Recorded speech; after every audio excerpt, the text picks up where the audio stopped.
The heart attack gun conspiracy theory suggests that the CIA created a weapon designed to induce heart attacks in individuals, leaving no evidence of foul play. This claim gained traction during the 1975 Church Committee hearings, a U.S. Senate investigation into intelligence agency abuses. Testimonies revealed the existence of a weapon capable of firing a frozen poison dart, allegedly made from shellfish toxin. The dart would dissolve upon impact, delivering a fatal dose of poison without leaving a detectable trace. Also, I had to find, one time they wanted me to find out if there was such a thing as a poison that was undetectable, especially one that seemed to mimic a heart attack, that would kill someone, but it would appear that they had a heart attack. I did find such a thing. Does this pistol fire the dart?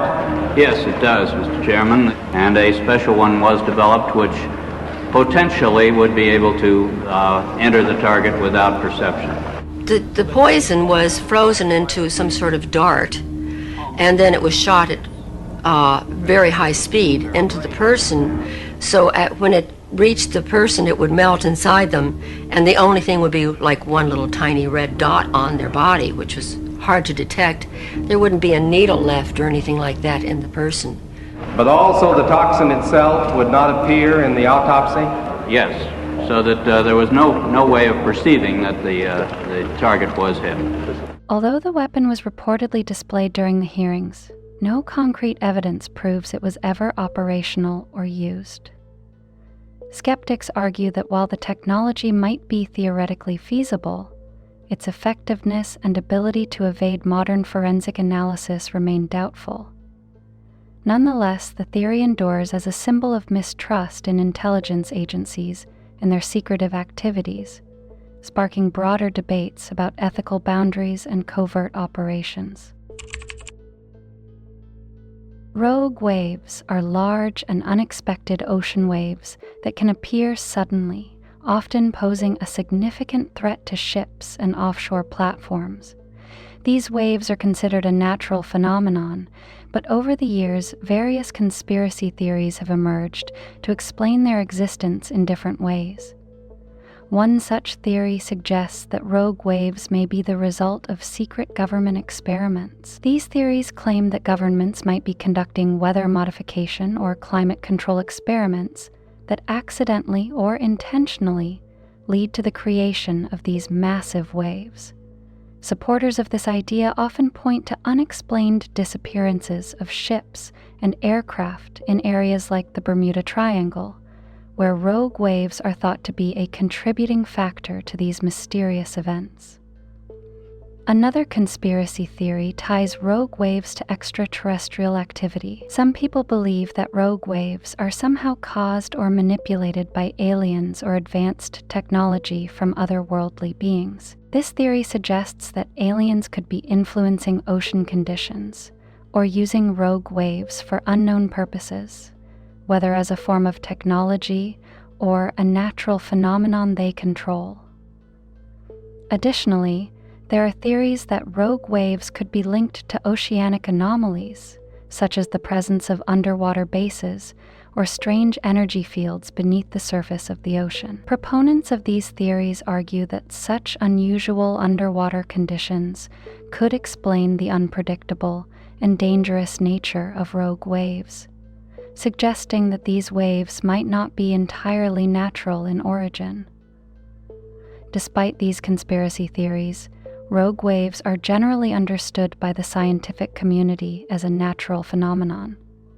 They are typically caused by a combination of factors such as ocean currents, wind patterns, and the interference of different wave systems. Rogue waves are often at least twice the height of surrounding waves and can appear without warning, which is why they pose such a danger to vessels at sea. The idea of poisonous alcohol is not just a historical curiosity, but has also given rise to conspiracy theories, particularly regarding the deliberate contamination or adulteration of alcoholic beverages.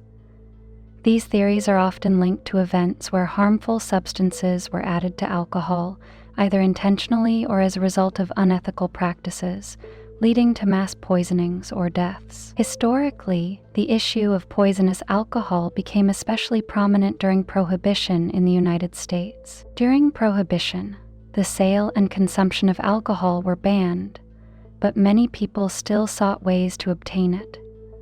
The government responded by encouraging the addition of toxic chemicals, such as methanol, to industrial alcohols, which were still legal to manufacture. The aim was to prevent people from drinking these industrial products.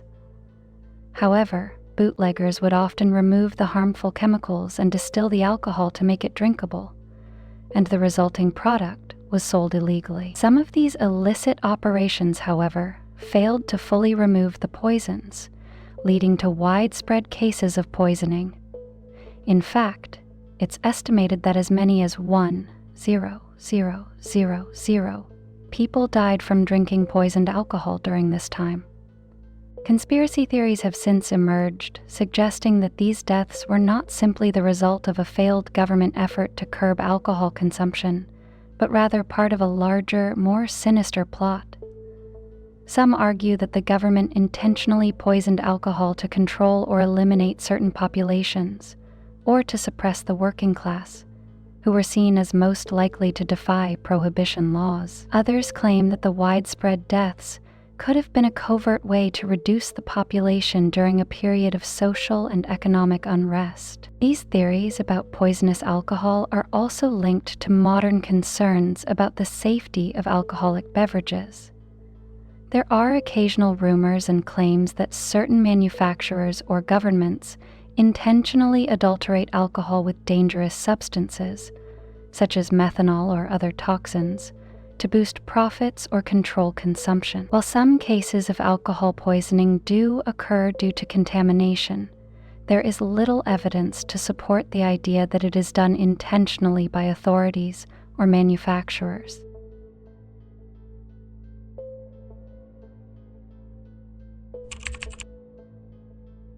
Bohemian Grove, an exclusive club located in the redwood forests of California, has been shrouded in secrecy for decades. Known for its high precursor attendees, including influential politicians, business magnates, and global elites, the club hosts an annual 2-week retreat each summer.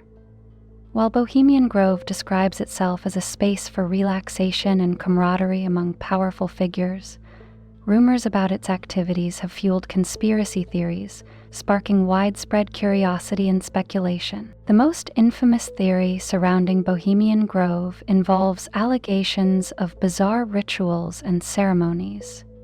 Conspiracy theorists have long claimed that attendees participate in occult-like events, suggesting that the gatherings go beyond casual networking.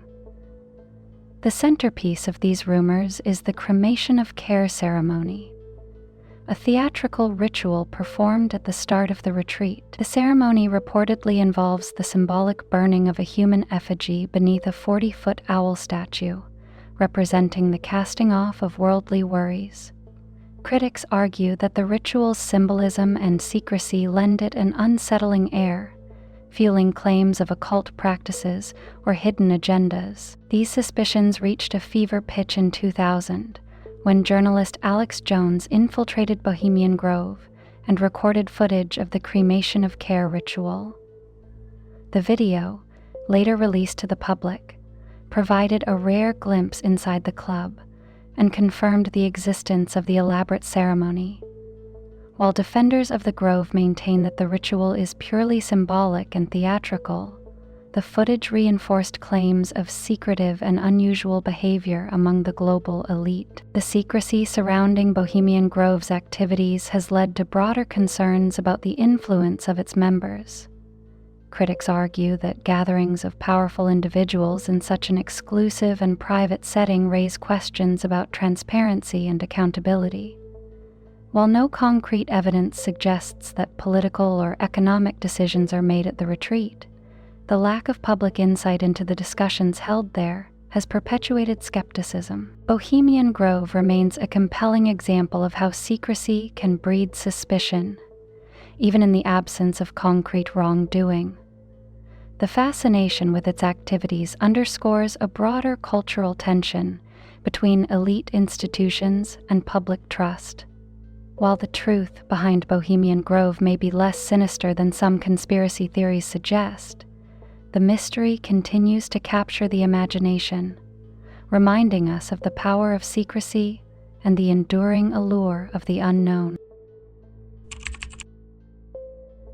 The Gulf of Tonkin incident in 1964 is one of the most controversial episodes in modern U.S. history, often cited as a pivotal moment that led to the escalation of American involvement in the Vietnam War. Initially, it was reported that North Vietnamese forces had launched unprovoked attacks on U.S. Navy ships in the Gulf of Tonkin. This alleged aggression was presented as justification for the Gulf of Tonkin Resolution, which granted President Lyndon B. Johnson broad authority to deploy U.S. forces in Vietnam without a formal declaration of war. However, over time, the official narrative unraveled, revealing a far more complex and troubling reality. Decades later, declassified documents and recordings exposed significant flaws in the official account. It was revealed that the second attack likely never happened. Confusion among sailors, misinterpretations of radar signals, and a heightened sense of tension contributed to false reports of enemy action. Internal communications showed that even at the time, key officials doubted the veracity of the claims, but proceeded with military action nonetheless. The incident's exaggeration, whether intentional or not, played a crucial role in building public and congressional support for a war that would ultimately claim millions of lives. The incident involved two separate engagements. On August 2, 1964, the USS Maddox was reportedly attacked by North Vietnamese patrol boats, prompting a U.S. counterattack. While this initial skirmish occurred, the details were murky and disputed. 2 days later, on August 4, another alleged attack on the Maddox and the USS Turner Joy was reported, sparking immediate retaliation by USS Turner. It was reported, sparking immediate retaliation by USS Turner Joy, was reported, sparking immediate retaliation by USS Turner Joy. The following unknown event occurred that resulted in the capture of the Maddox and the USS Turner Joy. It was this second attack that became the basis for escalating U.S. military involvement. President Johnson addressed the nation, emphasizing the need to respond decisively to North Vietnamese aggression. And Congress quickly passed the Gulf of Tonkin Resolution. The Gulf of Tonkin incident remains a stark example of how misinformation or manipulation of events can lead to devastating consequences. It underscores the importance of transparency and skepticism in matters of war and foreign policy. For many, it serves as a cautionary tale about the dangers of relying on incomplete or misleading information to justify military action. The revelations surrounding the incident continue to fuel debates about accountability, the ethics of wartime decision-making, and the role of propaganda in shaping public opinion.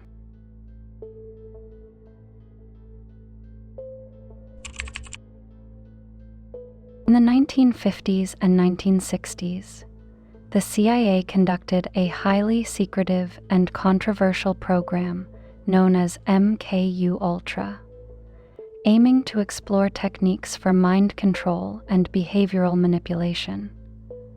Shrouded in secrecy for years, the program sought to uncover methods that could give the U.S. an advantage during the Cold War, particularly in interrogations and espionage. Under the guise of national security, the CIA engaged in experiments that tested the effects of drugs, psychological techniques, and sensory deprivation on the human mind.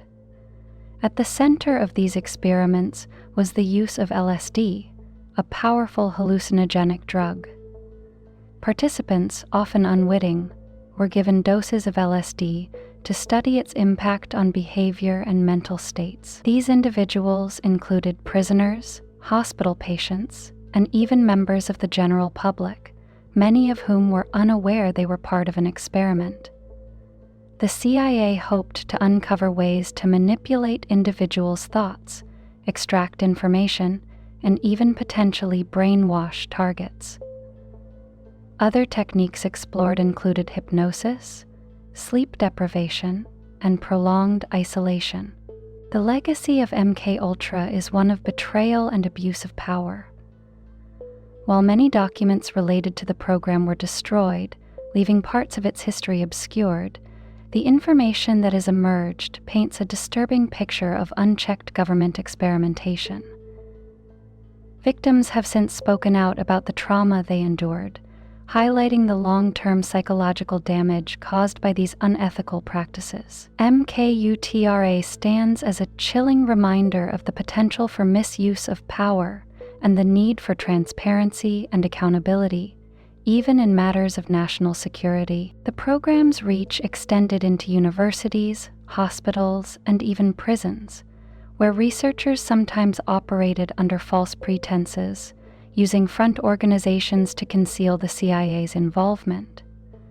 In many cases, informed consent was entirely absent, with subjects subjected to experiments without their knowledge or approval. The lack of ethical oversight resulted in significant harm, with many participants experiencing severe psychological and physical effects, some of which lasted for years or decades. MKUltra was dismissed as a conspiracy theory, its bizarre details regarded as too far-fetched to be real. However, in the 1970s, public pressure and investigative journalism led to revelations about the program. Declassified CIA documents, along with testimonies from whistleblowers and survivors, confirmed the existence of MKUltra. A congressional investigation known as the Church Committee brought these shocking activities to light, revealing that the program had operated with little accountability. The exposure sparked outrage, as the public learned of the government's willingness to experiment on its own citizens in pursuit of Cold War objectives.